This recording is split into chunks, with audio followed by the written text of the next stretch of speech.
Við ætlum að taka höndum saman föstudaginn 7. desember, RÚV, Stöð 2 og Sjónvarp Símans.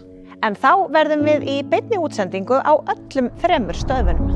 Já, við ætlum að safna heimsforeldrum fyrir UNICEF í þættinum Búðu til pláss.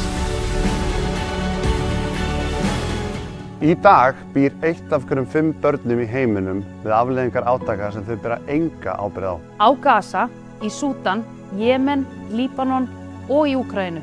Út allan heim eru börn sem þurfa okkar hjálp að halda. Með framlögum heimsforeldra hefur UNICEF á Íslandi getað hjálpað fjölda barna út allan heim. Með því að bætast í hóp heimsforeldra getur þú tryggt börnum í neyð, heilbrigðisþjónustu, menntun, næringu og vernd. En við ætlum líka að njóta kvöldsins og hafa bara svolítið gaman. Já, þetta verður samverustund fyrir alla fjölskylduna.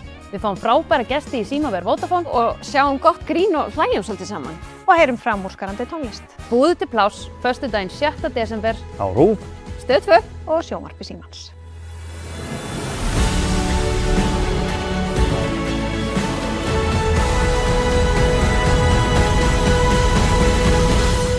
Það verður alltaf rosa erfitt að missa þessu. Já, það er En ekki það er bara ekkert annað í sjónvarpinu. Nei. Nei.